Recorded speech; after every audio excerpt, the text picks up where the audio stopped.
For this part of the tutorial, we're going to get into using some of the text tools and touch on keynotes. So text is pretty easy and intuitive here. There's a new text editor that was added a few years ago, and it just makes things so much easier. So let's say I want to go into this space and add some text. There was automatic text from the tagging, but I'm just going to do it manually here. And I want everything to be in uppercase, and maybe I want to add some notes or something here. Kitchen area, and then I want to add a laundry, and a scully, and a cloakroom. So maybe these will be included within this area later in the design. So there's our text tools. We've got options here to add different segments. So you can add leaders here. So we want to add that, and we can have these leaders, and we can start to crank those arrows. And just like before, we can adjust how we want to have it, whether it's an arc, how we want to align bits and pieces here, and we could also go into editing some parameters in here. So you can change the text font, for example. So if you're from the old school days of doing drafting, you can start to look at where is it? ISO CP, so you can start to do that. You could also color code it as well. Maybe you like to have everything red, or maybe blue. Let's go for a light blue.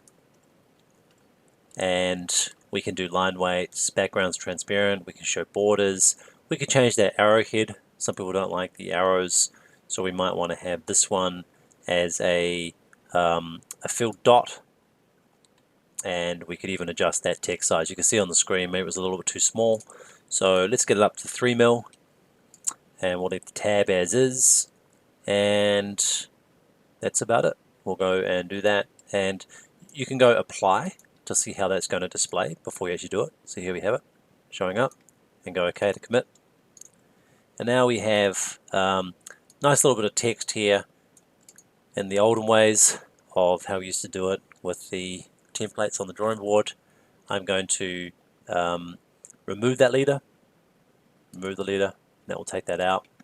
And this just gives a client an idea of what's going to be in that space. So when you're designing, you want to be sort of working at the larger scales, and then getting right down from 1 to 100 to 1 to 50, right down to maybe 1 to 1 if you love your detailing. Here, this is just a zone to sort of show what this could be, and we can fine-tune it as we develop our design. So that was more or less the text editor. Again, you can adjust how you want it to align. So as you go from left to right, pretty simple stuff. There's check spelling. So Scully's not in there. We can also find and replace. There's tools here to go and find certain types of word. So Scully, and we've found it, and we want to replace with pantry, and that's done already. So these are like little powerful tools that can just help you with productivity. Let's say that you've found a spelling mistake, or maybe the name doesn't translate, like tap versus faucet. All of this can be adjusted as needed. So a really powerful tool to help you do your annotation. And then there's other things where you can start to show borders or not show borders, have opaque when editing. So next thing to touch on here, that was the text editor. If you need to do the adjustments, it's all available here with the text little drop down. Want to get into starting to use some of the tools like Keynotes. We don't have stairs and everything in this project yet. I'll be adding other items later as we go. Again, if you want to learn all these, It will give you a little description of what they're about. We haven't touched on materials yet. We'll be getting to that. Keynotes. Now, not everybody uses keynotes, but this can be really powerful. Under the keynote settings, the default location, it will read a text file.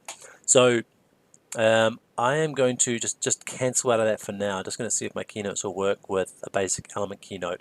You can customize all of these. Different places in different parts of the world can provide you with some keynote settings which you can load in. I'm just going to do a element keynote, but there are also material keynotes and user keynotes. So let me do an element keynote here. And what this is going to do is it's going to look at different things that we can have keynotes against. If you've never used keynotes before, it can be really handy for documentation because you can have a cover sheet with all your keynotes on it, and instead of having text all over your files, you can use the keynote and then just have the text on the cover sheet of your design package. So I'm just going to do it with a wall here, and I'll bring it out into this. I'll keep it on the side of the room. So let's say I want this keynote to somehow look like this. What it's going to do, it's defaulting to where the keynotes are going to be. It's going to give you some information on how you can add some key values and keynote text. So this could be an interior wall. So I'm going to go down to the interior wall value here and go OK. And it will give us that particular number. So depending on what you've got in your keynote text, it will number it accordingly.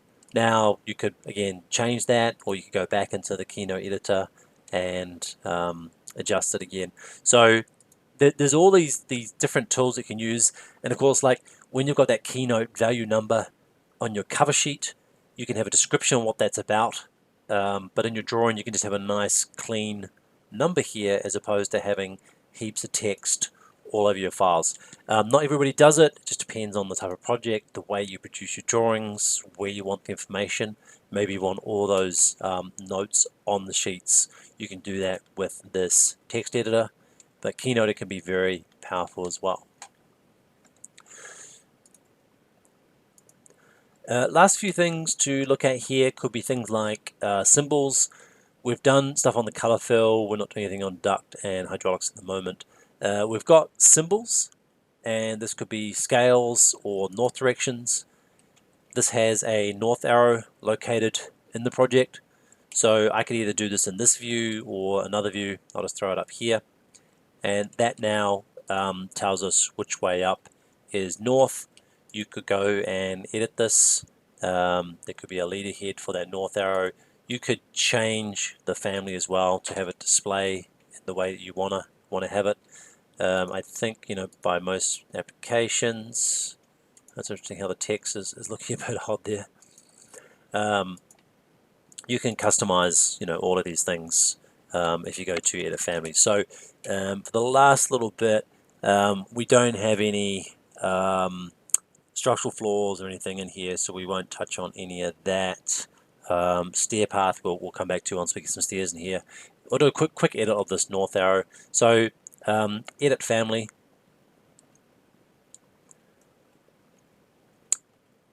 And I want to change a lot of this. You can keep north in it. Maybe I want this to actually be on an angle, and I want to throw it down here, and I want to make this text box a bit bigger. Now I could go here and adjust the text font. So if I want to change it to ISOP, and I want the color of this to be red, I can do all that and just go apply. Okay, now I have kind of a nice little north font here, and this is just arcs and lines. I will get rid of these symbols, and I kind of like that old that minimalist way of getting everything sort of as simple as possible. So I want that to be something like that. And finally, I'll use those line tools that I've shown before. We could do it as a filled region.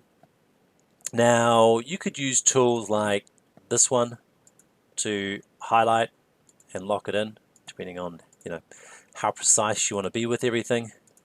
And I'll just use this one, and I want it to be 2 millimeters off, and I'm going to trim that up, and finish. Now I have it as a solid fill, and I want to go and make this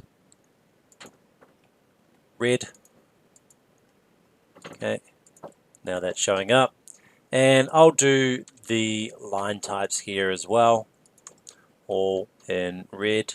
Now if I need to modify some of this, it's probably picking up too much information. It's got 5 types. I don't want the filled region, I just want the thin lines. So all I did was go to this little filter tool, and that tells you to filter through it. And now I've got those lines selected. I want them to be all in red, and I may have to go and adjust this in another setting. Do I want to get into this right now?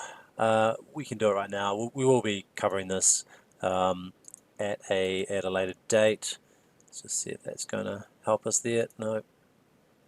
So thin line, and I can go to perhaps the management component and go to object styles, and my thin line here, I want it to be red.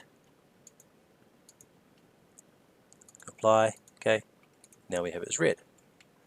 So that is basically how you do an adjustment, and I'm going to load into the project and close. I'm not going to overwrite and save it into my database. I'm just going to do it for this particular project and then overwrite, and now we have it. Now because I did the adjustment of the lines inside of the actual family, it's not going to show up here. I could go back into that tool and do the management and change it all here. For the sake of time and simplicity, I just want to do it like that, and I'll just leave it as is. And that's the final part of working with a symbol and manipulating some of those to give us our annotation inside of the project.